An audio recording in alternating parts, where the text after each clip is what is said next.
अस्सलाम वालेकुम ख़वातीन व हज़रात, आप देख रहे हैं प्रेम सुबह की सोच। उसमें आपको कहते हैं खुश आमदीद, मुझे कहते हैं हसन लियाकत। और मेरी तरफ से भी आपको खुश आमदीद। मैं हूँ गज़ल अमान। उम्मीद करते हैं कि आप सब ठीक ठाक होंगे, खैर खैरियत से होंगे, वीकेंड आपका अच्छा गुजरा होगा।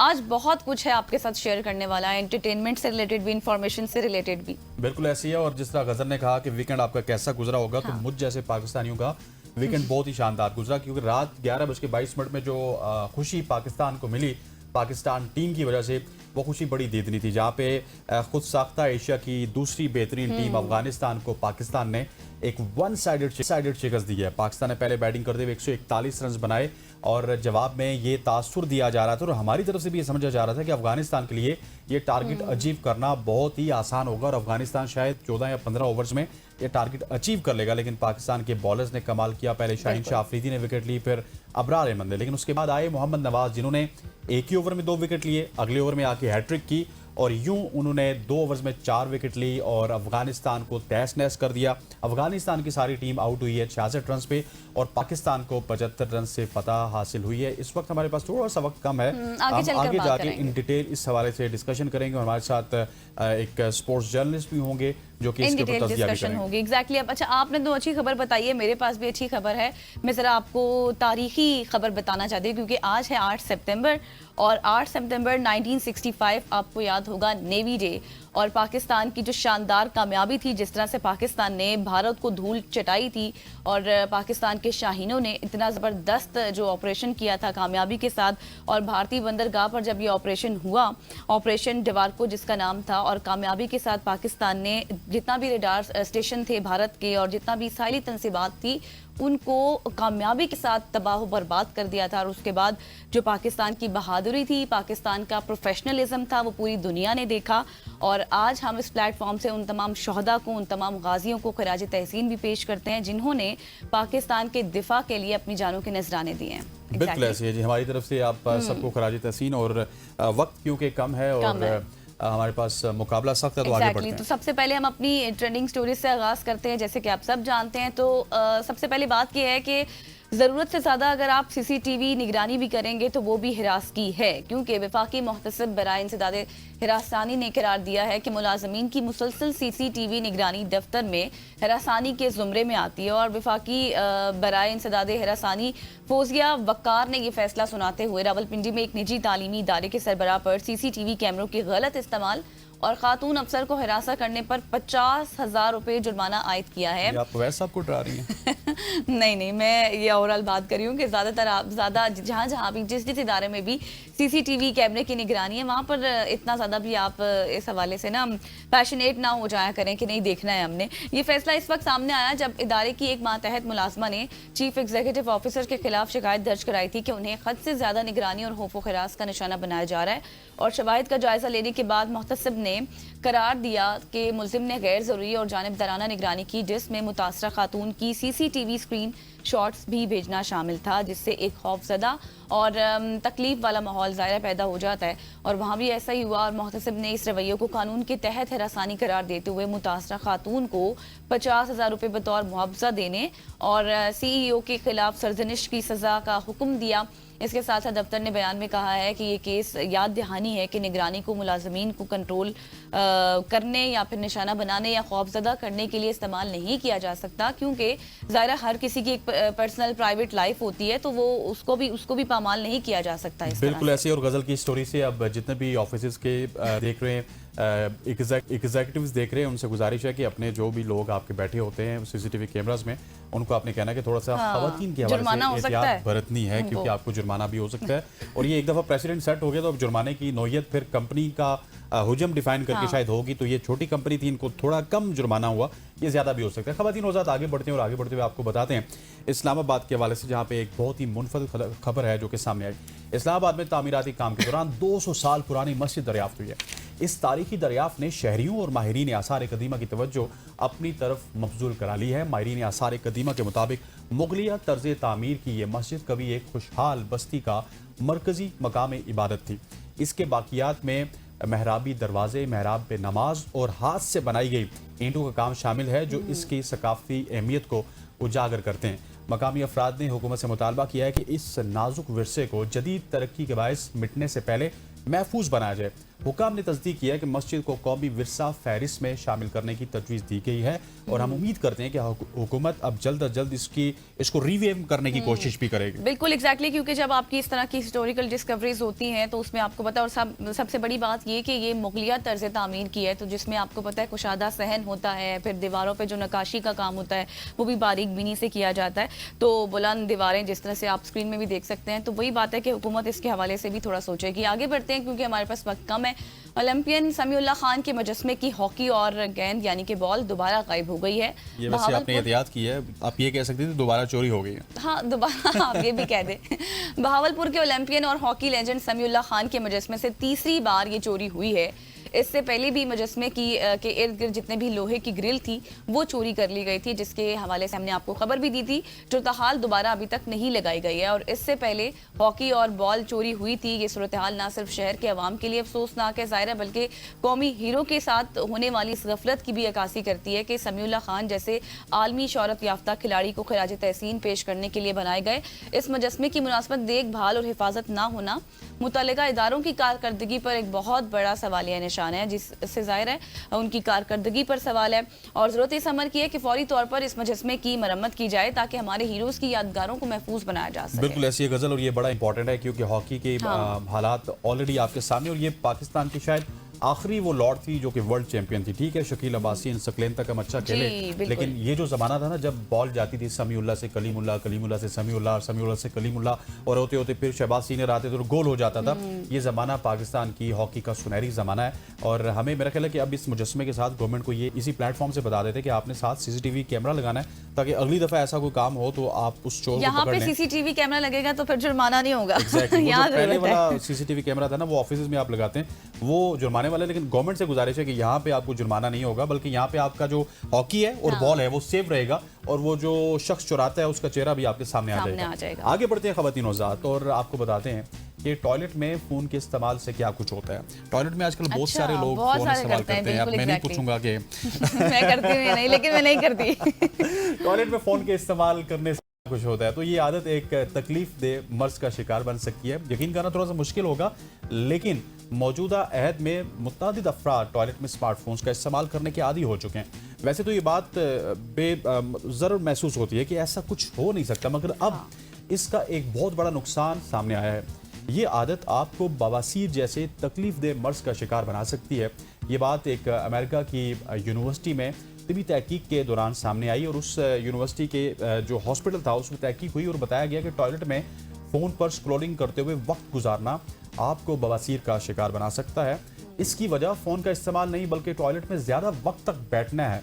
इस तहकीक में दरियाफ्त किया गया कि जो अफराद टॉयलेट में स्मार्टफोन इस्तेमाल करते हैं उनमें बवासीर के केसेस की शरह दीगर के मुकाबले में ज़्यादा होती है। बवासीर के मर्ज में कोलू और उसके इर्द गिर्द की रगे दबाव के बायस उसमें सोजन फैल जाती है, जैसे खारिश, तकलीफ और जुरियाँ खून जैसी अलामात का सामना हो सकता है। मुहक्किकीन ने बताया कि टॉयलेट में फ़ोन इस्तेमाल करते हुए लोगों को वक्त गुजारने का एहसास नहीं होता और ये स्क्रॉलिंग सेहत के लिए नुकसानदेह साबित होती है। उन्होंने मजीद बताया कि सोशल मीडिया ऐप्स का बुनियादी मकसद हमारा ध्यान भटकाना है ताकि हमें वक्त का एहसास ना हो कि वो ज़ाया हो रहा है, और हम उनको बिल्कुल ऑर्गेनिज्म के आदी हो जाते हैं। और दर हकीकत टॉयलेट में 5 से ज़्यादा मिनट वक्त गुजारने से ये खतरा 7% तक बढ़ जाता है। देखिए, अब जो इस बीमारी का जिक्र आपने किया, सिर्फ वही नहीं, आपकी प्राइवेसी रिस्क होती है, इसके साथ आपके बॉडी पोस्चर का मसला हो सकता है, फिर आपकी मेंटल हेल्थ डिस्टर्ब हो सकती है। तो बहुत सारे ऐसे फैक्टर्स हैं जो मुतासिर हो सकते हैं अगर आप इस तरह से करेंगे। तो बताने का मकसद ये है कि ये रिसर्च हुई है जिसके मुताबिक ये तहकीक सामने आई है, तो थोड़ा सा आप इस वाले से अवॉइड बिल्कुल ऐसी है गजल। और अब आगे बढ़ते हुए आपको सैलाबी सूरत हाल से आगाह करते हैं, और सैलाब में सबसे पहले हम पंजाब का ही रुख करते हैं जहाँ पे अभी भी सैलाब ने अपने डेरे डाले में। हमारे सीनियर एंकर पर्सन समी इब्राहिम साहब इस वक्त पंजाब के इलाके जंग में मौजूद हैं, वो हमें वहाँ से अपडेट करेंगे। जी समी साहब बताइएगा, इस वक्त आप क्या सूरत हाल देख रहे हैं? मैं इस वक्त खड़ा हूँ कोट खैरा के मकाम पर। ये जंग का इलाका है और ये मेरे पीछे आप देख सकते हैं, ये सारा पानी है, बोट्स भी हैं। इस तरफ भी आप देख सकते हैं पानी है और बोट भी है, और पीछे कुछ घर भी नज़र आ रहे हैं। हालात यहाँ पर ये हैं कि पानी तरीबू पर अभी भी ऊंचे दर्जे का सैलाब है और इर्द गिर्द के जो इलाके हैं उनमें बुरी तरह सैलाब है। जो इमदादी कार्रवाइयाँ हैं वो बिल्कुल नापैद हैं। यहाँ पर लोगों की बड़ी कंप्लेंट्स हैं। कुछ NGOs जो हैं वो हमें काम करती हुई नज़र आ रही हैं या इंडिविजुअल्स, लेकिन सरकार जो है उसके ऊपर ये इल्ज़ाम है कि वो जो लोग सैलाब से मुतासर हैं या नहीं हैं, लेकिन अगर वो उनकी जमात के हैं, उनकी कोई सिफारिश है, तो सारा जो माल है वो उन्हीं को मिल रहा है और हमें कुछ नहीं मिल रहा। ये आम कंप्लेंट है जहाँ पर भी आप जाएं, और लोगों की हालत बहुत बुरी है, बहुत बुरी हालत है। इनको तो 10-14 बंदों को एक रोटी और 10 बंदों का जो ख़ानदान है उसको भी इसी तरह थोड़ा सा आटा, इसी तरह जो चारा दिया जाता है जानवरों का वो भी इसी तरह दिया जाता है। तो बहुत ज़्यादा कंप्लेंट्स हैं लोगों की। बिल्कुल जी, थैंक यू सो मच समी इब्राहिम साहब, आपने हमें अपडेट किया झंग से, वहाँ पर आप मौजूद हैं और तमाम कवरेज भी कर रहे हैं। अब आपको लिए चलते हैं मुल्तान, जहाँ से हमारे कॉरेस्पॉन्डेंट दिलजेब आकाश मौजूद है। दिलजेब बताएगा इस वक्त क्या सूरत हाल है सैलाबी मुल्तान में, कौन कौन सा जो दरिया है, जो बैराज हैं वो भर चुके हैं इस वक्त और पानी की सतह कितनी है? जी बिल्कुल, दरियाई चनाब में सैलाबी सूरत जो है वो बरकरार है। अकबर फ्लड बंद पर पानी की सतह में पहले देखा जाता है कि कमी वाक़ होती है, लेकिन अब जो है मुसलसल इजाफा देखने को आ रहा है। अकबर फ्लड बंद पर पानी की जिस वक्त सतह है वो 412.55 फुट रिकॉर्ड की गई है। शेरशाह बंद पर भी पानी की सतह जो है वो 393.40 फुट पर मौजूद है, जो ये खतरनाक सतह जो है उसकी बताई जा रही थी। दूसरी जानिब है त्रिमू से जो खारिज होने वाला 5,43,000 क्यूसेक का रेला अगले 24 घंटों में मुल्तान में पहुंचेगा। तो इस वक्त मुल्तान में जो सूरत हाल है वो काफी क्रिटिकल है, और जैसे ही ये रेला पहुंचेगा तो मजीद क्रिटिकल हो जाएगी। उसके साथ साथ अगर बात की जाए जो इलाके हैं जिसमें गिरेवाला, बंद मौसन और शेरशाह में दरिया दोबारा सतह जो है वो बुलंद होने का इम्कान बताया जा रहा है। ज़िला इंतजामिया की जानिब से शहरियों की नकल मकानी का जो सिलसिला है उसमें मजीद तेजी की गई है। सैलाबी रेले से शुजाबाद, जलालपुर पीरवाला में इमरजेंसी नाफिज कर दी गई है और मसाजिद में ऐलान तक करवाए गए हैं। दिलजेब मुझे ये भी बताइएगा कि सेंट्रल पंजाब से जब ये सैलाब निकला था तो शायद अब ज्यादातर शोर हमें पंजाब से नहीं बल्कि सिंध से नजर आ रहा है कि सिंध में क्या इकदाम हैं क्या नहीं है, लेकिन जो आप साउथ पंजाब के स्पेशली मुल्तान के हालात बता रहे हैं वो अभी भी काफी गंभीर हैं। तो क्या समझते हैं गवर्नमेंट एक्टिविटीज किस तरह की है? क्योंकि अभी समी इब्राहिम साहब हमें बता रहे थे कि जंग के इलाके में तो गवर्नमेंट एक्टिविटी होने के बराबर नहीं है। मुल्तान में भी जब पहला फ्लड आया था तो इंतजामिया जो है थी वो इकदाम करती नजर आती, लेकिन इतना नहीं पता था कि इतना क्रिटिकल सूरत हाल बन जाएगी, क्योंकि इस वक्त मुल्तान के 150 किलोमीटर के एरिया में 140 से ज्यादा जो गांव हैं वो इफेक्ट हो चुके हैं, जिनकी मुकम्मल तौर पर जो है वो दरिया की नजर हो चुके हैं।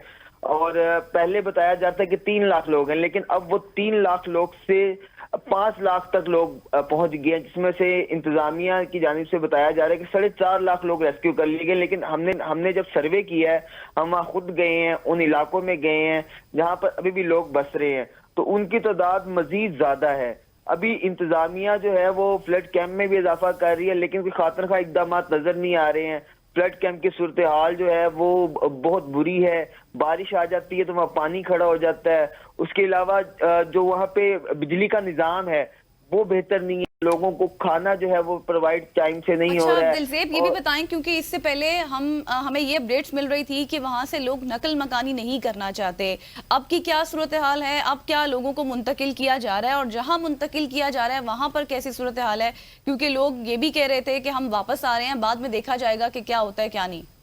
जी बिल्कुल, हालत जो है इस वक्त मुल्तान में जो है अभी भी लोग जो हैं, क्योंकि उन्होंने जो पहले सैलाब आए हैं वो इतने ऊंचे दर्जे के सैलाब नहीं थे, लोगों ने अपने घरों को ऊंचा कर लिया, अपने सहन को ऊंचा कर लिया और घर जो थे वो ऊंचाई पर बना लिए, और लेकिन वो भी इस वक्त वो नहीं आ रहे थे। इंतजामिया ने उन्हें कहा कि आप आ जाएं यहाँ से, यहाँ पे बहुत ऊंचा दर्जे का सैलाब आ रहा है, तो उन्होंने बात नहीं मानी और अब वो लोग जो है वहाँ फंसे हुए हैं और इंतजामिया भी उनकी मदद नहीं कर रही है। इंतजामिया ने भी उनको रेस्क्यू अब नहीं कर रही है, उनकी मदद नहीं कर रही। लेकिन साथ ये बताइएगा कि क्या इंतजामिया के पास इक्विपमेंट है, कश्तियों के क्या हालात हैं, बोट्स वहाँ पे मौजूद हैं या नहीं? अभी मैं आपको मौजूदा जो सूरत हाल बता दूं कि जलालपुर पीरवाला में जो है हाई अलर्ट जारी कर दिया गया है, शहर खाली कराए जा रहे हैं। पहले वहां पर जो कश्तियां थी मुल्तान से जो है वहां से कश्तियां भेजी गई है, मुल्तान से तकरीबन कोई 30 के करीब मजीद कश्तियां जो है उधर भेजी गई हैं और वहां पे जो स्टेशन तेज कर दिया गया है। और मुल्तान में सूरत हाल है, एनजीओ काम कर रही हैं।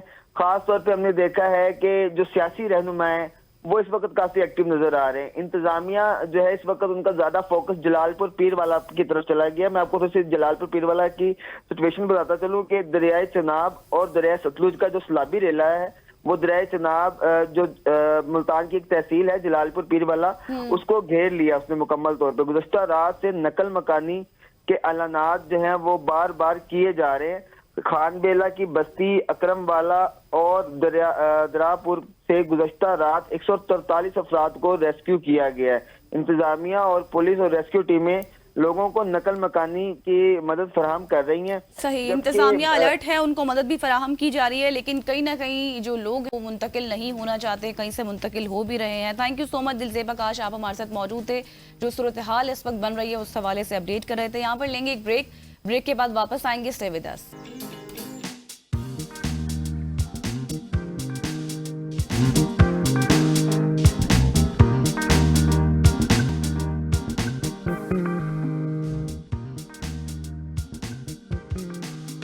वेलकम बैक खवातीन वज़ात। अब हम बात करेंगे टिकटॉकर सामिया हिजाब की, जिनका मामला आप सबके सामने है। एक मुबैना तौर पे उनको अगवा किया गया था, इसके अलावा धमकियाँ दी गई थी, लेकिन जब उनका स्टार्ट में मामला आया तो सामिया ने काफ़ी ज़्यादा हमदर्दियाँ भी गेन की हैं। लेकिन उसके बाद जब हसन जायद का मौक़िफ़ आना शुरू हुआ कि किस तरह से सामिया उनके साथ एसोसिएटेड थी, क्या कुछ उनके दरमियान हुआ, फिर जब उनकी स्टोरीज़ आई, उनके टिकटॉक के वीडियोज़ वायरल हुए, और फिर हसन का जब पॉइंट ऑफ व्यू आया तो उसमें हमें पता चला कि नहीं, अगर इस मामले की शफाफ तहकीकात की जाए, इस मामले को दोनों तरफ से देखा जाए, तो शायद जितनी सामिया को हमदर्दियाँ होंगी इतनी शायद हसन को भी होंगी, और शायद दोनों कहीं ना कहीं पे कसूरवार होंगे इस तमाम तर मामले पे। और आज इसी की तय पे जाएंगे, क्योंकि सामिया तो हमारे साथ मौजूद थी, लेकिन हसन जायद से भी एक शख्सियत मुलाकात करके और काफ़ी डिटेल मुलाकात उनकी हुई है। सो अब दोनों वर्जन हमारे पास होंगे, क्योंकि वो दोनों शख्सियत से मुलाकात करके आए। इस तरीकों को बेहतर जानने के लिए हमें ज्वाइन कर लिया है स्टूडियो ब्यूरो इस्लामाबाद ज़मान मुगल साहब ने। Thank you so much for your time, जिन्होंने इस मामले को बेहतर तरीके से इन्वेस्टिगेट किया। फिर इनके बहुत से व्लॉग भी हमने देखे। ज़मान साहब, मुझे तो पहले आप ये मामला समझाएं, असल में है क्या? पहले वीडियो सामने आई, फिर उसके बाद वो पैसों वाले मामला शुरू हो गए, और उसका भी अब उस एलिगेशन के बाद भी कल सामिया का एक और स्ट्रॉन्ग रिबर्टल आया कि ये तो मेरे PR के पैसे थे जो मैं उनसे मांग रही थी। ये असल में है क्या? बेसिकली जब भी हम देखते हैं ना कि सोशल मीडिया के ऊपर इस तरह की चीज़ें आती हैं, तो उसमें सुबह इत्तेफाक है कि दोनों तरफ से अपने अपने जो मौक़िफ़ है वो सामने लाए जाते हैं। और हमने देखा है इस्लामी माशरे में हमेशा जो औरत है उसको रिस्पेक्ट दी जाती है, और कभी कभी ये भी देखा है कि औरत उस रिस्पेक्ट के कार्ड को जो है वो इस्तेमाल भी करती हैं। और इस मामले में हमने देखा कि जैसे ही ये वाक़या रूनुमा हुआ और उस लड़की की तरफ से वज़ीर दाखिला को अपील की गई, IG इस्लामाबाद को अपील की गई, फौरी तौर पे मुकदमे का अंदराज हुआ और 4 से 5 घंटों में उस नौजवान को गिरफ़्तार भी कर लिया गया। और गिरफ्तारी के बाद इंटरोगेशन भी शुरू हो गई, और एक दिन की इंटरोगेशन के बाद कुछ चीज़ें ऐसी आना शुरू हुई कि जिससे ये पता चला कि ये लड़की का मौक़िफ़ है ये अपनी जगह पे दुरुस्त हो सकता है, ताहम जो लड़के की तरफ से एविडेंस आ रही हैं वो भी झुटलाई नहीं जा सकती है। और उसकी तरफ से इस तरह के एविडेंसेस देना कि उसने अपनी ट्रांजैक्शन शो की, फिर मोबाइल का जिक्र किया, फिर एंगेजमेंट, कल कोर्ट में जब ये मामला आया तो कोर्ट में वकील सफाई ने क्लियर किया कि इनकी आपस में एंगेजमेंट भी हो चुकी थी।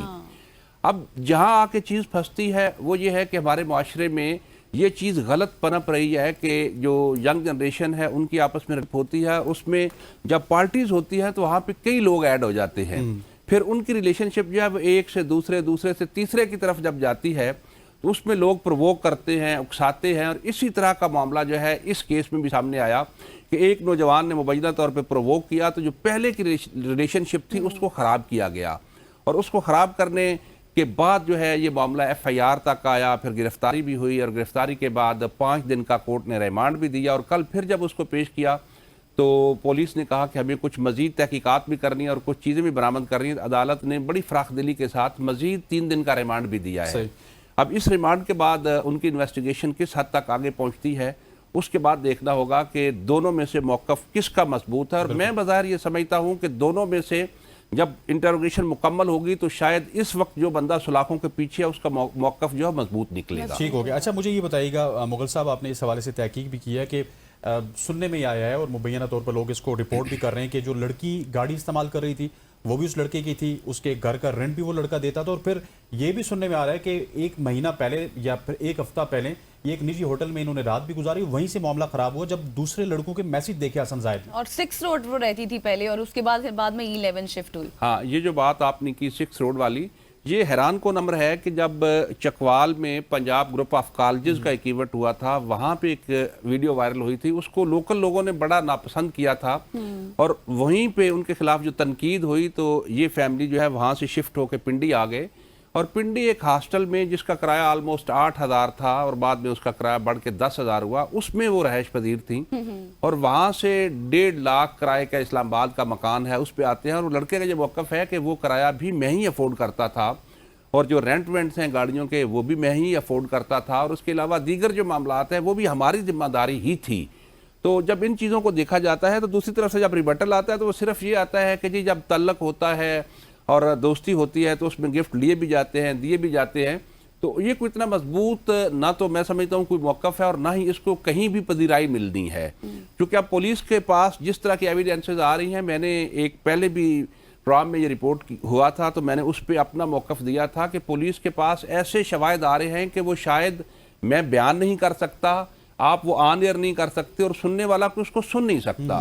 इस तरह की वो चीज़ें हैं कि वो देख के ही बंदा जो है ना वो परेशान हो जाता है कि बज़ाहिर जो पब्लिक के सामने जो चीज़ें पेश की जा रही हैं वो क्या और हकीकत क्या है। तो मैं नहीं समझता कि इसमें जो है वो किसी भी हवाले से ये जब इंटरोगेशन मुकम्मल होगी तो लोगों की राय तब्दील हो जाएगी, क्योंकि औरत कार्ड का इस्तेमाल करना इस्लामी माशरे में जिस हद तक औरत की इज्जत दी गई है उसमें कोई शक नहीं है, लेकिन उसको एक्स्ट्रा ऑर्डर इस्तेमाल करना जो है वो एक वक्त के लिए जो है वो फ़ायदा दे सकता है, लेकिन इन द लॉन्ग रन जो है जब चीज़ें मुकम्मल होती हैं तो पता चलता है कि वो कार्ड जो है वो रिवर्स होना शुरू हो गया है। तो समान साहब, अभी तक हसन के वालिदैन से के घर वालों की तरफ से कोई मौक़िफ़ सामने नहीं आया और जो SMS वाली बात थी वो उसमें कितनी सच्चाई है? हसन के जो पेरेंट्स हैं वो और ख़ुद हसन, क्योंकि मेरी हसन से मुलाकात भी हुई है और मुझे हसन से इस हवाले से कोई हमदर्दी नहीं है, क्योंकि उसने एक गलत अटैम्प्ट की, उसने उसमें गाड़ी के डालने की कोशिश की, उसने जो गलत किया है वो गलत किया, हमें उससे कोई हमदर्दी नहीं है और जो खातून का राइट है वो उसको भी मिलना चाहिए। लेकिन इस हद तक जो है हसन के वालिदैन का कहना कि इसमें कोई शक नहीं है कि हसन हमारी जो ज़मीनों से आमदन होती थी वो भी यहाँ ला के लुटा देता था, गाड़ियों के सेल परचेज करता था, वो पैसे भी यहाँ ला के लुटा देता था। और इवन देन हमने देखा कि वो जो सामने इंटरोगेशन रिपोर्ट आ रही है ना उसमें यह है कि इस तरह की जो लोग हैं ये जब पार्टीज होती हैं तो उसके बाद ये वहाँ से उठते हैं, फिर कोई कंडीशन नहीं रहती कि मेरा तल्लक अगर किसी के साथ है तो अगर कोई दूसरा उसको अच्छी ऑफर कर देता है तो वो किसी और मैरियट में चले जाएंगे, सरीना में चले जाएंगे, किसी और होटल में चले जाएंगे। तो इस तरह मतलब है कहीं पे जाना, खाना पीना, उठना बैठना, घूमना फिरना, तो ये चीज़ें जो है ये कबातें फिर पनपती है और जिसका पहले से तल्लक होता है फिर वो देखता है कि मैंने इतना पैसा भी लुटाया है, मेरी एंगेजमेंट भी हो गई है, लेकिन चीज़ें तो यहाँ पे बहुत ख़राब है। तो वहाँ से मसाइल पैदा होते हैं। चंद माह पहले आपने देखा कि सना यूसुफ वाला जो मामला था, इसी तरह की सिचुएशन थी और वो बच्ची जो है वो मौत के मुंह में चली गई। और यहाँ भी सूरत हाल इसी नोयत की थी, लेकिन शायद बच गए हैं वो। मुगल साहब, ये मामला खराब होते हुए आपको कहाँ से नजर आया? हमने ऑडियो लीक में भी बहुत सारी चीजें सुनी है। अब जिस तरह से उस लड़के ने कोई मैसेज दूसरे लड़कों के देखे, जिस तरह आपने पार्टी का जिक्र किया कि ये भी लड़का भी खुद पार्टी अरेंज करता था, लेकिन जब कोई अच्छी पार्टी होती थी, ज्यादा पैसों वाली पार्टी होती थी तो उसके मुताबिक सामिया वहां पे चली जाती थी। तो ये मामला खराब कहाँ से हुआ? इन दोनों की जो रिलेशनशिप है ना उसमें एक करैक्टर है और मुबैना तौर पे उसका नाम अली बताया जाता है। अब वो बज़ाहिर असल नाम है या उन्होंने कोई फर्जी नाम दिया हुआ है, वो ये नाम बताया जाता है कि बाद जब उनकी एंट्री होती है तो उस नाम के साथ भी काफ़ी जो है वो इंटरेक्शन हो जाती है और चीज़ें क्लोज हो जाती हैं। और उसके बाद जो पार्टीज़ का सिलसिला था उसमें कभी किसी के साथ घूमना फिरना, कभी किसी के साथ घूमना फिरना, और पहले वाला जो बंदा है उसको ज़ाहिर इन बातों की तकलीफ होती है कि मेरे साथ अगर मैं इतना कुछ कर रहा हूँ और मेरे साथ अगर सिंसेरिटी नहीं है, मुखलसियत नहीं है, तो फिर मैंने इन चीज़ों को क्या करना है। और यहाँ से फिर चीज़ें आगे ख़राब होती गई। और तो ये मौक़िफ़ है कि रिलेशनशिप में ये चीज़ें तो चलती है। और 30 सेकंड में मुझे ये बताइएगा कि मामला आपको हल होता हुआ नजर आ रहा है या बिगड़ता हुआ नजर आ रहा है? बज़ाहिर हाल होता है इसलिए नज़र आ रहा है कि अब जो बच्चे के पेरेंट्स हैं उनकी ये कोशिश है कि किसी तरीके से हम सुलह कर लें, चूँकि हमने अपने बच्चे को जो है जेल की सुलाखों से निकालना है। और पुलिस अगर मेरिट पर तफ्तीश करती है तो मैं ये क्लियर कट कहता हूँ कि इसमें शायद बच्चा जो सुलाखों के पीछे है उसका जो कसूर है वो 30% निकले और 70% कसूर जो है दूसरी तरफ डाइवर्ट। और इसीलिए सामिया बार बार ये भी कह रही हैं कि हसन जब बाहर आ जाएंगे तो मेरी जान को भी खतरा है। Thank you so much Zaman Mughal, bureau chief Islamabad हमारे साथ मौजूद थे और इस मामले पर कॉम्प्रिहेंसिव डिस्कशन हम लोग कर रहे थे। यहाँ पर लेंगे एक ब्रेक और ब्रेक के बाद वापस आएंगे, मुल्की सियासत में क्या कुछ चल रहा है उस पर भी बात करेंगे। स्टे विद अस।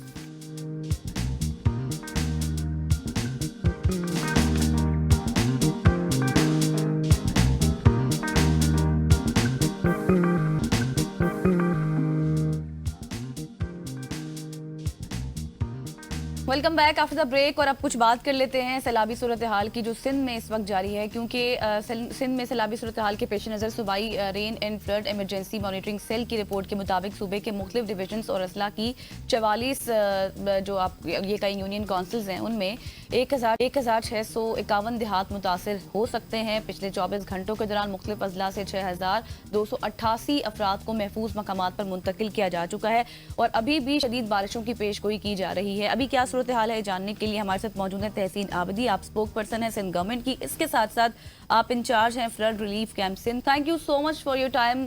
तहसीन, सबसे पहले तो ये बताएं कि अभी ये इतलात आ रही हैं कि शदीद बारिशों की पेश गोई है वहाँ पर और गुड्डू बिराज पर कल यानी कि मंगल तक सूरत हाल काफ़ी इंतहाई सतह तक पहुँच सकती है। बताएगा अभी कौन कौन से इलाके सबसे ज़्यादा मुतासर हैं? बिस्मिल्लाहिर्रहमानिर्रहीम and thank you so much Fajar Ali Aslam for having me. देखिए, फ्लड की सिचुएशन अभी तक जब मैं आपसे बात कर रही हूँ बहुत हम कंफर्टेबल जोन में हैं। डिस्पाइट के रेन्स हो रही है, मूनसून स्पेल आया है, लेकिन ये जो स्पेल आया है ये साउथ की तरफ ज्यादा आया है अगर आप देखें, क्योंकि गुड्डू है पंजाब हमारे सब उस पे है, नॉर्थ साइड पर है, तो वहाँ बहुत इतना ज्यादा स्पेल मूनसून का नहीं आ रहा है, तो उसकी वजह से हमें जो फ्लड की सिचुएशन है वो बिल्कुल भी अफेक्ट नहीं कर रही है, क्योंकि वो पूरा जो साउथ है, कराची, हैदराबाद, मीरपुर, फास, वो उन एरियाज में है कि जहाँ पे हमें हैवी रेन की जो है वो स्पेकुलेशन वगैरह हैं। तो एज सच उससे तो नहीं होगा, लेकिन जहाँ आपने फ्लड की बात की तो पहले जैसे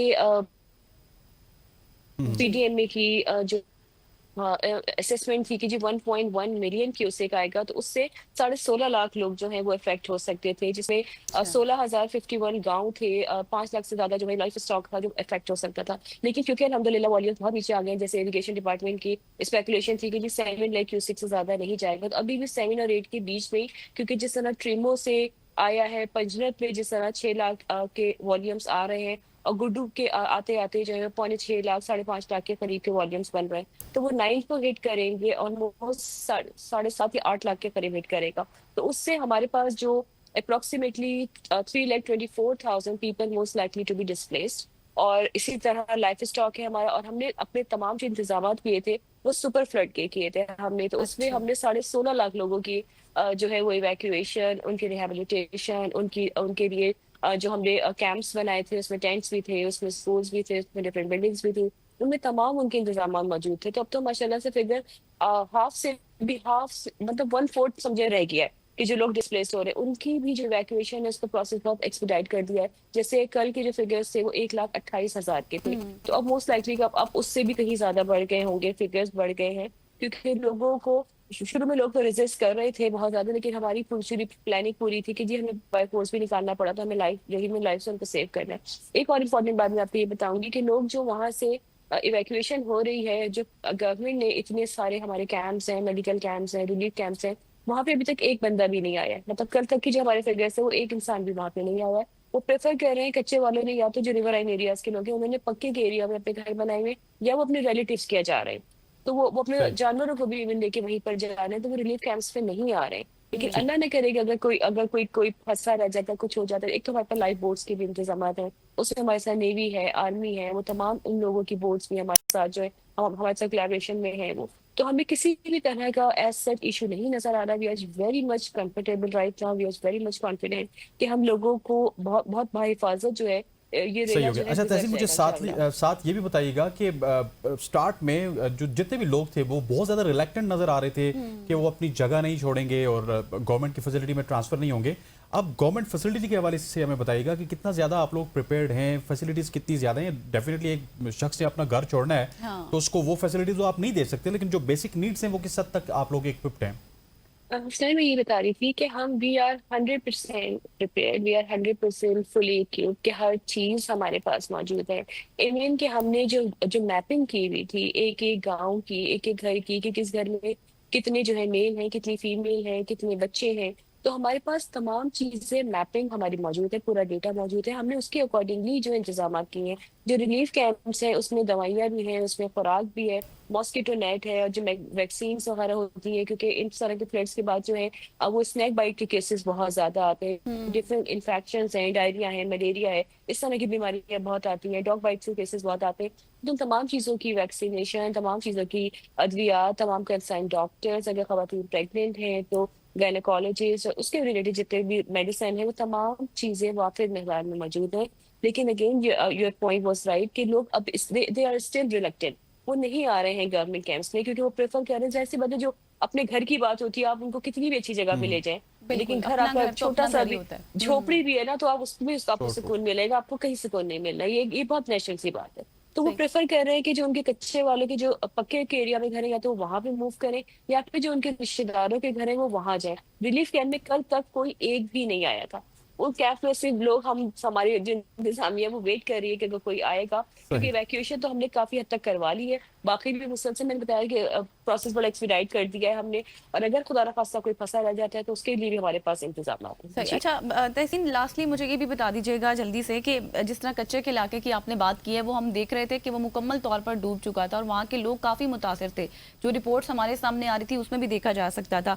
और सेकेंडली ये भी बताएं कि जो इक्विपमेंट्स आप बात करी थी, बोट्स वगैरह, क्या वो इनफ होगा या फिर मजीद भी, क्योंकि बारिशों की पेश गोई है तो मजीद भी आपको जरूरत हो सकता है?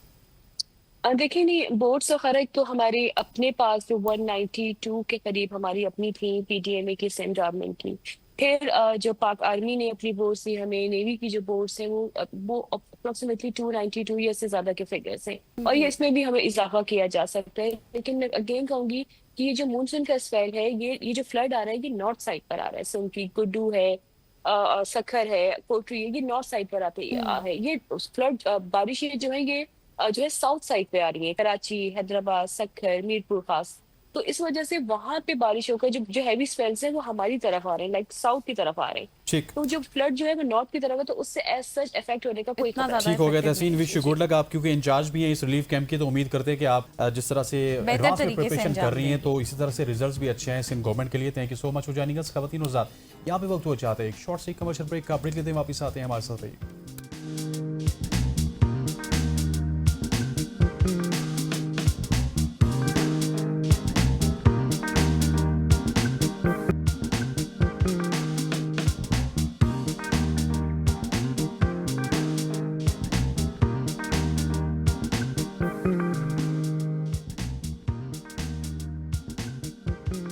Welcome back after the break. और अब थोड़ी सी बात कर लेते हैं क्रिकेट में, और बहुत ही खुशी से बात करेंगे क्योंकि पाकिस्तान की टीम जीत गई है। हुआ क्या कुछ, आपको सारा बैकग्राउंड बताते हैं। 6 मुल्की सीरीज का टाइटल पाकिस्तान के सर सज गया और फाइनल मैच में पाकिस्तान ने अफगानिस्तान को 75 रन से शिकस्त देकर टाइटल अपने नाम कर लिया। मैच शारजाह के क्रिकेट स्टेडियम में खेला गया, जहां कौमी क्रिकेट टीम के कप्तान सलमान अली आगा ने टॉस जीतकर पहले बैटिंग करने का फैसला किया और पाकिस्तान ने पहले बैटिंग करते हुए मुकर्रा 20 ओवर्स में 8 विकेटों के नुकसान पर 141 रन बनाए और फखर जमान 27, मोहम्मद नवाज 25 और आगा सुलेमान 24 रन के साथ नुमाया रहे। अफगानिस्तान की जानिब से राशिद खान ने शानदार बॉलिंग करते हुए 3 खिलाड़ियों को आउट किया और जवाब में अफगानिस्तान की टीम शुरू से ही मुश्किलात का शिकार दिखाई दी और कोई खिलाड़ी विकेट पर जम नहीं सका, उस तरह से नहीं खेल सका जिस तरह से खेलना चाहिए था और पूरी टीम 15.5 ओवर्स में 66 रन पर ही डेढ़ हो गई और पाकिस्तानी स्पिनर्स मोहम्मद नवाज ने हैट्रिक करने के साथ साथ कुल 5 विकेटें भी हासिल की। इसके अलावा अगर बात करूं सुफियान मुकीम की, अबरार अहमद की, तो उन्होंने 2-2 खिलाड़ियों को पवेलियन की राह भी दिखाई है। बिल्कुल ऐसे इसी पे बात करने के लिए हमारे साथ सीनियर सहाफ़ी मौजूद हैं शोएब जट साहब। पाकिस्तानी पब्लिक रॉक भी है, शॉक भी, क्योंकि जो परफॉर्मेंस रात को पाकिस्तान ने दिखाई ये आउट ऑफ द बॉक्स थी। शोएब साहब, thank you so much for joining us sir. बताइएगा क्या आप भी पाकिस्तानी पब्लिक की तरह रॉक भी हुए और शॉक भी हुए?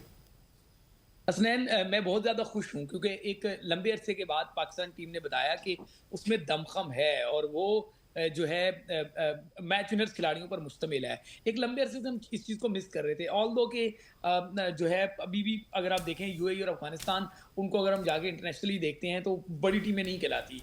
हालांकि अफगानिस्तान ने T20 वर्ल्ड कप में बड़ा अच्छा परफॉर्म किया, ऑन एंड ऑफ उनकी परफॉर्मेंसेज बड़ी अच्छी रहती हैं, लेकिन जो एक्सपीरियंस वाइज देखें Pakistan is a big giant और अफगानिस्तान जो है उनके मुकाबले में एक छोटी टीम है, ना तजर्बेकार अगर कहें तो ऐसा ही है। और कल भी उनके साथ यही हुआ कि वो हमेशा अपना तजर्बा तजुर्बा जो है ना होने की सजा वो भुगतते हैं या उसका खुमियाजा वो भुगतते हैं, ये जुमला ज़्यादा अच्छा रहेगा। और प्रेशर गेम में और बड़े गेम में वो परफॉर्म नहीं कर पाते। आपको याद होगा मैक्सवेल ने जिस तरीके से अपनी इंजरी के साथ, टांग की इंजरी के बावजूद उनके खिलाफ 200 रन बना दिए थे। और कल वाला मैच देख लें, इससे पहले जो पाकिस्तान ने अफगानिस्तान के खिलाफ मैच जीता था, उसमें देख लें कि वहाँ हारिस रऊफ जो है वो एक ओवर में गालिबन 3 आउट कर गए थे। कल 4 गेंदों पे मोहम्मद नवाज ने हैट्रिक भी की और 4 मुसलसल आउट किए। तालियां भी बनती हैं नवाज के लिए, क्योंकि नवाज पे बहुत ज्यादा बातें हो रही थी कि ये मैच विनर है तो आखिर कब परफॉर्म करेगा। तो नवाज ने भी परफॉर्म किया। आप ये कह सकते हैं कि एशिया कप से पहले पाकिस्तान के तमाम बॉक्सेस क्लिक हो गए हैं। अब पाकिस्तान की जो है वो फील्डिंग बड़ी अच्छी रही है, बॉलिंग बड़ी अच्छी रही है, लेकिन कंसर्न वही है और वो है कि पाकिस्तान की बैटिंग क्लिक नहीं कर रही। बैटिंग क्लिक करेगी तो पता चलेगा, क्योंकि इंडिया छोटी टीम नहीं है। आपको असल मुकाबला जो 14 सितंबर को खेलना है, क्या आप उसके लिए तैयार हैं? तो ये बातें अपनी जगह हैं, ये सवालात अपनी जगह हैं, लेकिन फिलहाल कौम की खुशियों में हम भी शरीक हैं और पाकिस्तान को मुबारकबाद देते हैं, सलमान अली आगा को मुबारकबाद देते हैं, मोहम्मद नवाज को मुबारकबाद देते हैं कि मैन ऑफ द मैच रहे, मैन ऑफ द सीरीज रहे। सही। अच्छा जट साहब, आपने बात बिल्कुल ठीक की है और जिस तरह से पाकिस्तान की रात को परफॉर्मेंस थी वो सब देखकर काफ़ी हैरान भी हुए। और अफगानिस्तान की टीम की बात करें तो जाहिर है वो टीम अपनी जो इतनी भी ऑपोजिशन होती है उसकी आंखों में आंखें डालकर खेलती है, अब वैसी वो टीम नहीं है। कल आपने एक ट्वीट भी किया था जो मैंने देखा, उसका रिवर्टल भी मैंने देखा और इसमें आप बात कर रहे थे टेंस माहौल की। तो वो आपने कहा कि मुझे नहीं लगता कि उस तरह से पाकिस्तान टीम जीते क्योंकि टेंस माहौल है, लेकिन फिर भी जीत गई। तो वो जो मेन सवाल ये है कि जो टेंस माहौल था किस बात की तरफ इशारा था आपका? देखिए गजल, आप बहुत शरारती हैं और बड़ी खामोशी से आप शरारत कर रही हैं और ऐसे वक्त पे कर रही हैं जब पाकिस्तान टीम की जीत है। और बिल्कुल मैंने रिबटल नहीं दिया था, मैं अपने आया था ना, किसी का आया था? नहीं, मैं अपनी बात कर रहा हूँ। किसका? वो जो लखानी साहब ने लिखा था कि आपने आई डोंट थिंक सो लिखा। मैं जो है ना ऐसी चीजों पे कमेंट ही नहीं करता, लेकिन मैं अपनी बात कर रहा हूँ कि मैंने जो कहा था, मैंने बाद में उसको कोट रिट्वीट दोबारा किया और मैंने कहा मैं अपने अल्फाज पे आज भी कायम हूँ। पाकिस्तान टीम जो है वो यूनाइट नहीं है। एक कामयाबी के पीछे आप जो है वो बहुत सारी जो चीजें चल रही हैं उनको छुपा नहीं सकते। अभी एशिया कप पता चलेगा, कहते हैं ना वो फारसी की गालिबन मिसाल है, ये घोड़ा ये मैदान हाथ कंगन को आरसी क्या। अल्लाह करे पाकिस्तान एशिया कप में अच्छा खेले, लेकिन जब शिकस्त होती है तभी सारी चीजें एक्सपोज होती हैं। जब पाकिस्तान टीम जीत रही थी कोई बाबर आजम और रिजवान के स्ट्राइक रेट पे बातें नहीं कर रहा था, लेकिन जब पाकिस्तान टीम हारने लगी तो फिर सारी चीजें जो है वो सबके सामने एक्सपोज होने लगी। इसमें इंतहाई अहम पॉइंट है वो ये है कि आप देखें कि कुछ अर्सा पहले तक बाबर आजम के मुतालिक आपको याद होगा शादाब खान कप्तान बने, जब उनसे पूछा गया सीरीज जीत गए थे अफगानिस्तान के खिलाफ ही मेरे ख्याल से जीते थे, कुछ ऐसे ही मामला था, तो उनसे जब बयान किया तो उन्होंने कहा जी मैं तो वजीर हूँ, बादशाह तो वो है। और अब ये टीम जो है वो क्या बयान दे रही है, किसी के आने जाने से फर्क नहीं पड़ता, हम जो है वो किसी को मिस नहीं करते, हमारा फोकस जो है वो मैच जीतने पे होता है। तो आप समझें कि यहाँ चढ़ते सूरज की पूजा होती है और जब चीज़ें जो है वो खराबी की तरफ जा रही होती हैं तब बहुत सारी चीज़ें एक्सपोज हो रही होती हैं। मैं चाहता हूँ कि मैं बार बार गलत साबित हूँ, पाकिस्तान टीम जो है वो यूनाइट होकर खेले, जीते, लेकिन असल इम्तिहान अभी शुरू होना है एशिया कप का। ये माइनोस जो है ना मिनोस टीमें थी दोनों, यूएई ले लें, अफगानिस्तान ले लें, असल इम्तिहान शुरू होना है। फिर इंशाल्लाह आप भी सपोर्ट करेंगी, मैं भी सपोर्ट करूंगा, पूरा पाकिस्तान सपोर्ट करेगा और हमें यकीन है कि टीम यूनाइट होकर खेलेगी और कामयाबी हासिल करेगी। बिल्कुल। अच्छा शोएब साहब, ये जो कैंप की आपने बात की थी कि कैंप के अंदर माहौल ठीक नहीं है, डगआउट के अंदर माहौल ठीक नहीं है, क्या ये माहौल कप्तान या फिर हेड कोच को लेकर ठीक नहीं है? क्योंकि हमने देखा है कि आगा की अगर बात कर लीजिए तो आगा का जेस्चर बड़ा पॉजिटिव है, अपनी जगह बच्चों को भेज देते हैं वहाँ पे ट्रॉफी रिसीव करने के लिए, नंबर ऊपर नीचे कर लेते हैं, जब किसी की ज़रूरत होती है उसको ऊपर ले आते हैं। सो खराबी कहाँ पे है? देखिए आपको सरफराज अहमद याद होंगे, तब भी ऐसा ही होता था कि सरफराज अपना नंबर कुर्बान कर देते थे, सरफराज दूसरों को आगे कर देते थे। अब भी ऐसा ही है, बहुत सारी चीज़ें जो है ना वो आपको नज़र नहीं आ रही होती। लेकिन जब पाकिस्तान टीम जो है वो अफगानिस्तान से हारी थी, उन दिनों में आप पाकिस्तान के मीडिया की खबरें जाके पढ़ें तो सोर्सेज के नाम से खबरें चल रही थी। मैं खुद जर्नलिस्ट हूँ और मुझे पता है कि सोर्सेज क्या होते हैं। बाज़ दफ़ा शख्स जो होता है, पर्सन जो होता है, वो खुद अपनी खबर आपको बता रहा होता है और वो कहता है कि मेरा नाम ना देना, तो हम उसको सोर्स लिख देते हैं। तो सोर्सेज से खबरें चल रही थी कि जो टीम सेलेक्ट हो रही है, जो 11 खेल रही है, क्योंकि तनकीद हो रही थी कि इब्रार और सुफियान मुकीम को इकट्ठे क्यों नहीं खिलाया जा रहा, या तनकीद हो रही थी कि हारिस को मौके क्यों दिए जा रहे हैं। तो सिलेक्शन कमेटी ने हाथ खड़े कर लिए। सोर्सेज के नाम से ये खबरें आई कि जी टीम सिलेक्शन में कोच और कप्तान इनका वो मशावरत कर रहे हैं, सिलेक्शन कमेटी को मशावरत नहीं ले रहे। तो इस तरह की चीज़ों से आप अंदाज़ा लगा सकते हैं कि सूरत एक पेज पे नहीं है। अगर सब एक पेज पे होते तो फिर सब एक दूसरे को ऑन कर रहे होते। तो अभी एक शिकस्त हुई थी अफगानिस्तान की, उसके बाद सोर्सेज से ये खबरें आने लग गई। अगर खुदा ना खास्ता, अल्लाह करे ऐसा ना हो, खुदा ना खास्ता अगर एशिया कप में पाकिस्तान की परफॉर्मेंस अच्छी ना हुई, 14 सितंबर के मैच में पाकिस्तान की परफॉर्मेंस अच्छी ना हुई, इस सीरीज में जिस तरह आप अफगानिस्तान से 3 बार टकराए हैं, इसी तरीके से एशिया कप में भी आपको कम से कम 2 मरतबा इंडिया से टकराना है, और वहां पे खुदा ना खास्ता परफॉर्मेंस अच्छी ना हुई तो फिर आप देखिएगा कैसी कैसी कहानियां। जट साहब, इससे पहले कि गजल आपसे सवाल करें, उन्होंने भी बहुत सारे सवाल सेव रखे हुए। मैं ये पूछना चाहता हूँ कि टीम में खराबी नहीं है, सिलेक्टर चाहते हैं कि हमारी नहीं मनमानी हो रही, टीम में हमारी उस तरह से नहीं सुनी जा रही, हमारे लोगों को अकोमोडेट नहीं किया जा रहा, ऐसे ही चल रहा है? नहीं, मैं आपको ये बता रहा हूं कि सब अच्छा नहीं है, सब एक पेज पर नहीं है। जीत के पीछे चीज छुप जरूर गई है। अब चंद दिन की बात है, एशिया कप शुरू होगा, अल्लाह करे चीजें छुपी ही रहे, पाकिस्तान टीम जीतती रहे, लेकिन खुदा ना खास्ता जब टीम नहीं जीतेगी तो आप देखिएगा सोर्सेज के नाम पे कितना तूफान मचेगा। आप देखिएगा कि फिर कैसी कैसी खबरें बाहर आएंगी, आप देखिएगा फिर कैसी कैसी स्टेटमेंट्स आएंगी। मैं हमेशा से, देखें, पहले भी जब मुझ पर तनकीद होती थी वो यही होती थी कि मैं वो बात कहता था जो लोग साल बाद, 6 महीने 5 महीने बाद कहते थे। मैं आज आपको बता रहा हूँ कि पाकिस्तान टीम यूनाइट नहीं है, मेरे सोर्सेज यही कहते हैं कि पाकिस्तान टीम यूनाइट नहीं है। तो ये एशिया कप खत्म होने दे, फिर इंशाल्लाह बहुत सारी चीजें सामने आ जाएंगी। सही, लेकिन जट साहब आपने ये एक बात अच्छी की है कि जब इंसान कोई जीत जाता है ना तो बहुत सी ऐसी चीज़ें होती हैं जिन पर बात नहीं होती, जिन पर होनी चाहिए। आपने बिल्कुल दुरुस्त फरमाया। मुझे ये बताएं कि अब जो नवाज़ की वापसी है, उनकी परफॉर्मेंस देखते हुए, जिस तरह से उन्होंने हैट्रिक की, फिर 5 खिलाड़ियों को भी आउट किया, तबाहकुन बॉलिंग भी थी, हम उनको ऑलराउंडर कह सकते हैं पाकिस्तान टीम का? देखिए, वो हमेशा से ऑलराउंडर के नाम पे खेलती हैं, परफॉर्म ज्यादा नहीं कर पाते, वो अलग बात है, परफॉर्म ऑन एंड ऑफ करते हैं। अब उनके कमबैक के बाद हम ये कह सकते हैं कि वो परफॉर्म कर रहे हैं, लेकिन साथ हमें ये भी ध्यान में रखना होगा कि जो अपोनेंट हैं उनके वो कितने उनको स्ट्रॉन्ग मिले हैं। एशिया कप में स्ट्रॉन्ग अपोनेंट आएंगे तो पता चल जाएगा। हमारी दुआ है कि नवाज जो है वो अच्छा परफॉर्म करे। यहाँ अगर आप मुझे इजाजत दें, एक पॉइंट पे मैं बात जरूर करना चाहूंगा कि मुझे बड़ा अफसोस हुआ। हसनैन जो है वो खुद क्रिकेट कमेंटेटर हैं, जाके ऑन ग्राउंड इन्होंने टेनिस बॉल के मैचेस भी देखे हैं। पाकिस्तान में टेप बॉल टूर्नामेंट हुआ, सही है ना, एक नहीं कई हुए, इनमें से एक का जिक्र करता हूं कि उसकी विनिंग टीम को 50 लाख रुपए पाकिस्तानी मिले। कल पाकिस्तान टीम जब मैच जीती है, सीरीज विनिंग बोनस उसका था $1500, जो 4.5 लाख रुपए भी नहीं बनते। टेप बॉल वाले 50 लाख रुपए, पाकिस्तान की नेशनल टीम, इंटरनेशनल टीम, बड़े बड़े स्पॉन्सर, और विनिंग प्राइस क्या है उनका?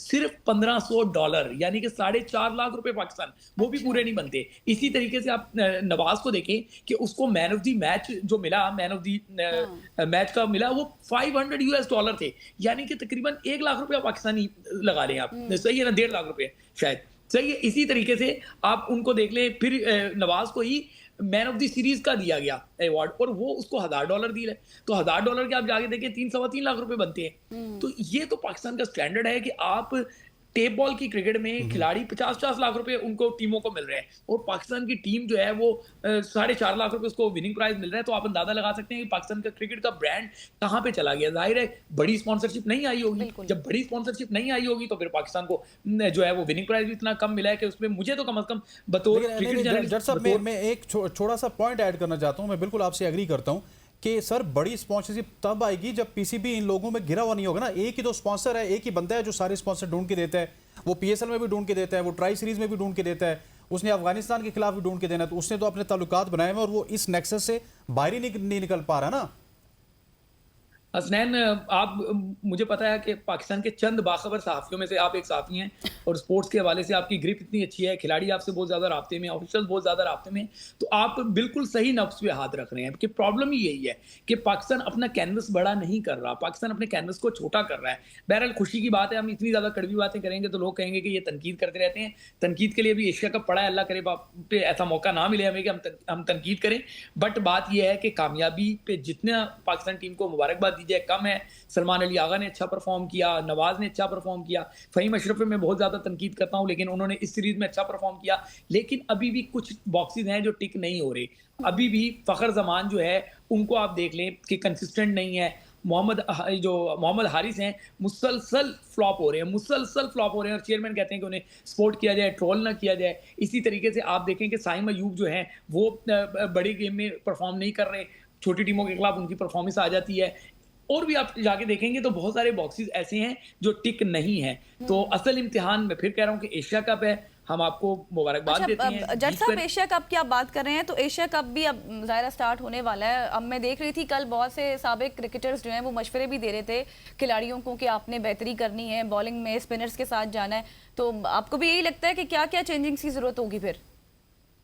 गजल, चेंजिंग देखें ना, मैं आपको बता रहा हूँ कि अगर खुदा ना खास्ता पाकिस्तान ये मैच हार जाता तो आप देखते कि उखाड़ पिछाड़ किस तरीके से होनी थी। अब पाकिस्तान जीत गया है, ठीक है ना, अब ये जीत बहुत अच्छी बात है, पाकिस्तान टीम का कॉन्फिडेंस बड़ा बुलंद हुआ है, तो चेंजिंग किस बात की करनी है? आप एक विनिंग कॉम्बिनेशन के साथ जाते हैं, जाहिर है आपके इतने मैच विनर्स हैं और अब आप जा रहे हैं, तो उन मैच विनर्स के साथ आप पाकिस्तान को बड़ी खुशी लेके दें ना।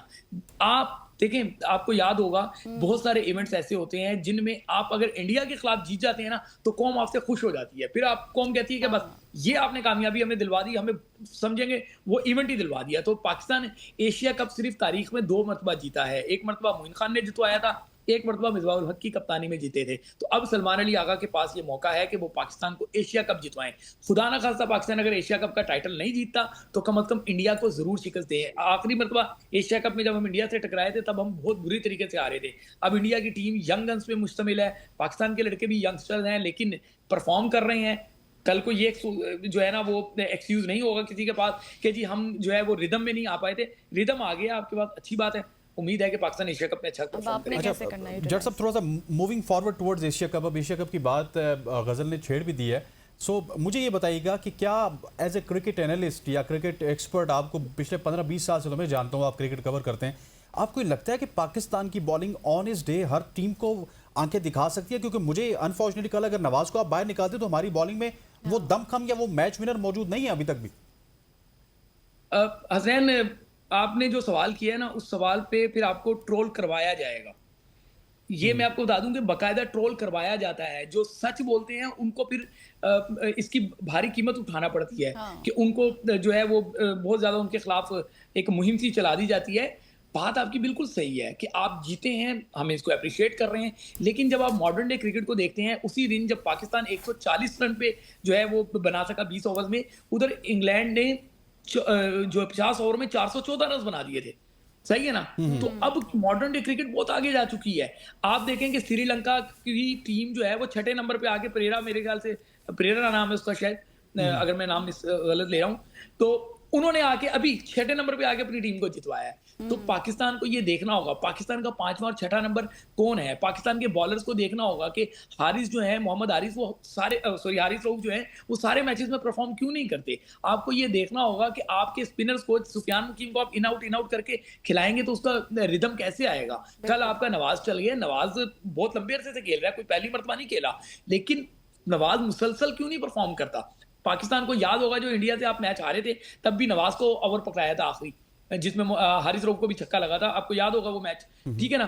तो इस तरीके से नवाज पे अब आप रिलाई कर रहे हैं तो फिर नवाज को मैच जितवा के देना पड़ेगा।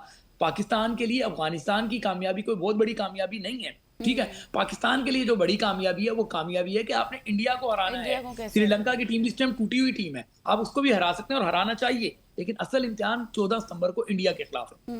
लेकिन अब अभी जिस तरह से हमने देखा कि पहली बार पाकिस्तान ने अबरार, सुफियान और नवाज को इकट्ठा खिलाया है, तो आपको मतलब इन तीनों स्पिनर्स ने मिलकर जीत में अहम किरदार अदा किया, आपको लगता है कि अब इसी तरह से एशिया कप में भी होना चाहिए? देखें, ये बात समझें कि अफगानिस्तान की टीम जो है वो स्पिनर्स को शायद इतना अच्छा नहीं खेल पा रही जितना अच्छा जो है वो इंडिया की टीम खेलती है, जितना अच्छा श्रीलंका की टीम खेलती है। एशिया कप में 2 बड़े जायंट्स जो हैं, और फिर बांग्लादेश भी स्पिनर्स के ऊपर बहुत अच्छा खेलती है। ये ट्राई नेशन सीरीज नहीं थी कि जहां पे विकेट्स जो हैं वो आप अपने हिसाब से क्योंकि आप होस्ट थे तो आप विकेट्स जो है उसमें आपका इनपुट शामिल होता है। वो एशिया कप है, एशिया कप में आप होस्ट नहीं होंगे, ठीक है ना। एशिया कप में आप इससे अंदाजा लगा लें कि पाकिस्तानी साथियों को एक्रेडिटेशन नहीं मिल रही, तो वहां की पिच पे जो है वो पाकिस्तान की सपोर्ट वाली विकेटें कैसे बन जाएंगी। अगर जो पिछले एशिया कप का मैं जिक्र कर रहा था वो भी आप अगर उसको जाके देख लेंगे तो वो भी इंडिया की फेवर की पिचेस बनी थी। तो अब जब ये एशिया कप होगा तो तब आपका असल इम्तिहान होगा, सारी चीजें आपकी फेवर में नहीं होंगी। आप अपना ट्रायो खिला लें स्पिनर का, या आप अपने पेसर्स को कहें कि भाई आओ हमें करके दिखाओ। इंडिया को आउट करना होगा, आपको आउट करेंगे तो मैच जीतेंगे। और इंडिया की जो बैटिंग लाइन है वो 10वें नंबर तक बड़ी लंबी बारी लेते हैं, तो वो बड़ा मैच है। फिर बांग्लादेश और श्रीलंका वो स्पिनर्स को अच्छा खेलते हैं, जो स्पिनर्स को अच्छा खेलते हैं उनको आप मुश्किल में नहीं डाल सकते। अल्लाह करे कि आप डाले जाके, लेकिन वो कहते हैं ना अभी इश्क के इम्तिहान आगे और भी हैं। बिल्कुल ऐसी। अच्छा जट साहब, आज क्योंकि हमारे पास वक्त कम है, हम डिटेल में आपसे कन्वर्सेशन कर रहे हैं, मुझे ये बताइएगा जो आपने एक बड़ा वैलिड पॉइंट रेज किया कि इंडिया और श्रीलंका स्पिनर्स को अच्छा खेलते हैं, हम भी किसी ज़माने में स्पिनर्स को अच्छा खेलते थे, जब यूनुस खान खेला करते थे, मिसबाह उल हक खेला करते थे, अजहर अली थे, उसके बाद से आसिफ शफीक थे। उसके बाद एक ऐसी लौट आई है जिसमें बाबर आजम का नाम लूँगा, रिजवान का, कि हम स्पिनर्स को अच्छा नहीं खेल रहे। क्या इसकी वजह, और अफगानिस्तान भी नहीं खेल रहा अच्छा, क्या इसकी वजह हमारे अफगानिस्तान में, पाकिस्तान में जो ये टेप बॉल कल्चर है जिसमें सिर्फ आप फास्ट बॉलर्स को खेलते हैं, वहीं से कहीं ना कहीं बल्लेबाज के रूट्स होते हैं और वो आता है और एकदम से आके नेशनल टीम में खेल जाता है, वो भी एक वजह है? आपने बहुत बड़ा जुर्म कर दिया है जो जो आपने जुमला इस्तेमाल किया ना कि बाबर आजम स्पिनर्स को अच्छा नहीं खेलते। अब आपको इतना ट्रोल किया जाएगा जैसे ये जुमला पहले से जो तैयारी है ना करा रहे हैं उनके- आप। नहीं, ये ऐसा होता है, ये होता है। हालांकि ये सच बोल रहे हैं, ये सच बोल रहे हैं कि बाबर आजम आदिल रशीद को फेस करता है तो उससे स्कोर नहीं होता, बाबर आजम राशिद खान को फेस करता है तो उससे स्कोर नहीं होता, बाबर आजम जो है वो श्रीलंका वाला हिरात था उसके सामने आता था, उससे स्कोर नहीं होता था, बांग्लादेश वाले स्पिनर्स के सामने आता था, वहां पे स्कोर नहीं होते थे। ये फैक्चुअल बातें हैं कि बाबर आजम से स्कोर नहीं होते। ठीक है, बाबर आजम स्पिनर्स को अच्छा नहीं खेल पाते। एक बड़ा जो है ना वो माहौल बनाया गया था कि बाबर आजम की ये क्लास वो क्लास, बिल्कुल बाबर आजम की क्लास थी, लेकिन बाबर आजम अपनी क्लास को मेंटेन नहीं रख सके। और ये हसनैन बहुत अच्छी बात कर रहे हैं कि ये अनफॉर्चुनेटली है, लेकिन इस सारे मामले में एक अच्छी बात ये है कि अब आपके पास सलमान अली आगा कम से कम वो ऐसा बैटर है कि जो मैं T20 फॉर्मेट की बात कर रहा हूँ क्योंकि अभी वही फॉर्मेट होना है, उसमें सलमान अली आगा जाके स्पिनर्स को अच्छा खेल सकता है। लेकिन एक सलमान अली आगा तो नहीं पूरी इनिंग को लेकर चलेगा। मोहम्मद नवाज जो है वो रोजाना बारी आगे लेके नहीं जा सकता, क्योंकि माजी का अगर हम देखते हैं तो उनके बल्ले से बहुत ज्यादा रन नहीं निकले हुए। मोहम्मद नवाज रोजाना आउट करके नहीं देखेगा। माजी उनका देखते हैं तो उनका बॉल जो है वो बहुत ज्यादा आपको विकेट नहीं लेके देता। इसी तरीके से फहीम अशरफ जो है वो स्पिनर्स में बहुत ज्यादा तगड़े नहीं है। ठीक है, आप जाके देखें फखर नमान, वो भी आपको जो है वो स्ट्रगल करता हुआ दिखाई दे रहे हैं। साइम अयूब है, वो भी स्ट्रगल करते हुए दिखाई दे रहे हैं। और एशिया कप तो है ही स्पिनर्स का, क्योंकि यूएई की विकेटें जो होती हैं वो स्पिन फ्रेंडली विकेट्स होती हैं। फिर बांग्लादेश की स्ट्रेंथ जो है वो स्पिन है। आप इंडिया को देखेंगे, 3 उनके स्पिनर्स इतने खतरनाक हैं कि आप उनको देखते हैं तो आपको समझ आ जाता है कि यार ये बहुत खौफनाक टीम है। श्रीलंका को देखें, उनके पास एक से बढ़ के एक स्पिनर है। अफगानिस्तान को देखें आप, उनके पास एक से बढ़ के एक स्पिनर है। तो आपको ले दे के जो है वो छोटी मिनोज टीमें उनके खिलाफ करना है। अब एशिया कप में जब आप जाएंगे तो अफगानिस्तान भी आपको डिफरेंट रूप में नजर आएगी। आपको पता चलेगा कि ये टीम जो है वो पाकिस्तान को मुश्किल में क्यों डालती है। अब पाकिस्तान ने परफॉर्म कर दिया है, लिहाजा पाकिस्तान को अपने स्टेटस को मेंटेन रखना पड़ेगा। रिदम बन चुका है। अब कौम के पास कोई आपके पास कौम के लिए कोई एक्सक्यूज नहीं है। सिर्फ आपसे कौम जो चाहती है वो जीत है। अब जाएं और जीत के दिखाएं। सही। अच्छा जट साहब, मुझे एक बात और भी बता दीजिएगा। साहबजादा फरहान की अगर हम बात करें तो उनकी एक और नाकामी देखने को मिली है। जब भी वो क्रीज पर आते हैं पता नहीं उनको क्या हो जाता है, वो पिच में सेट ही नहीं हो पाते या फिर वक्त नहीं लेते सेट होने का। हालांकि सब जानते हैं कि उन्होंने बड़े बड़े रन्स बनाए हैं और उनके रन्स हैं भी। आपके ख्याल में असल मसला क्या है उनके साथ? देखिए, साहिबजादा फरहान ने ना पाकिस्तान के अगर डोमेस्टिक सर्किट में जाएं तो बड़े स्कोर किए हुए हैं। आप PSL में भी जाके देखें तो उन्होंने बड़े स्कोर किए हुए हैं। अब जब उनको पाकिस्तान टीम में मौका मिला है तो वो ऑन एंड ऑफ परफॉर्म कर रहे हैं। उनको अभी तक, मैं आपको बता रहा हूँ, मैं जो बात करता हूँ ना कि पाकिस्तान के जो ड्रेसिंग रूम है उसका माहौल जो है टेंस है, पाकिस्तान के कैंप में टेंशन नजर आती है। उनमें खिलाड़ियों को अभी तक ये यकीन ही नहीं है कि हम जो हैं वो हिलाए नहीं जाएंगे, हम जो है वहीं टिके रहेंगे। सिर्फ एक खिलाड़ी को यकीन है कि उसको नहीं लाया जाएगा और उसका नाम है मोहम्मद हारिस, क्योंकि चेयरमैन आ जाते हैं, कहते हैं जी उसको ट्रोल ना करें, उसको सपोर्ट करें। साहिबजादा फरहान भी उन्हीं खिलाड़ियों में शामिल है जिनको लगता है कि अभी पता नहीं क्या हो जाएगा, रिप्लेसमेंट आ जाएगी, मुझे बाहर कर दिया जाएगा। जब एक खिलाड़ी को कॉन्फिडेंस नहीं होता फिर वो ऐसा ही परफॉर्म करता है। इस टीम में जो 2-3 खिलाड़ी हैं जिनको पता है कि हमें कोई नहीं लाएगा, उनमें आप जाके देख लें तो हारिस रऊफ है, उनको पता है कोई नहीं लाएगा। मोहम्मद हारिस है, उनको पता है कि उनको कोई नहीं लाएगा। साइम अयूब है, उनको पता है कि कोई मुझे नहीं लाएगा, मेरा नो लुक शॉट जो है उसकी PR करने वाले बहुत है। ये चंद खिलाड़ी हैं जिनके इर्द गिर्द टीम घूम रही है। आपके स्पिनर्स, वो जो बात आप कर रही थी मैं नहीं करना चाह रहा था, लेकिन अब आपने बात छेड़ी है तो मुझे आगे लेके जाना पड़ेगा। आपके स्पिनर्स जो हैं वो इस टाइम इसी टेंशन में है कि शादाब की इंजरी सही हो जाएगी तो हमें तो बाहर निकाल के फेंक दिया जाएगा। क्योंकि पहले भी ऐसा ही हुआ है कि शादाब जो है वो बगैर परफॉर्मेंस के टीम में आ जाते हैं। जब शादाब अंदर आएगा तो इसका मतलब है या तो सुफियान बाहर जाएगा या इबरार बाहर जाएगा, मोहम्मद नवाज तो ऑलराउंडर की कैटेगरी में आ जाएगा। तो ये दोनों स्पिनर्स के सर पे तलवार लटक रही है। इसी तरीके से साहिबजादा जट साहब, थोड़ा सा मैं एक सवाल पे आपका कमेंट चाहता हूं क्योंकि वक्त हमारे पास अब कम है। थोड़ा सा लास्ट सवाल आपसे करूंगा। मोहम्मद हारिस, इनके पास क्या जादू की छड़ी है कि मोहम्मद इखलाक भी बाहर हैं, रोहिल नज़ीर भी बाहर हैं, बिस्मिल्लाह खान भी बाहर हैं, असीबुल्ला भी बाहर हैं, और मैं 6 विकेट कीपर्स के आपको नाम गिनवा सकता हूँ, वो सारे बाहर हैं। लेकिन मोहम्मद हारिस के साथ हमने जाना है जिन्होंने लास्ट 20 इनिंग्स में आई थिंक 38 रन बनाए टोटल। सर लास्ट उनके 10 मैचेस उठा लें तो शर्मिंदगी के अलावा आपको कुछ भी नहीं मिलेगा।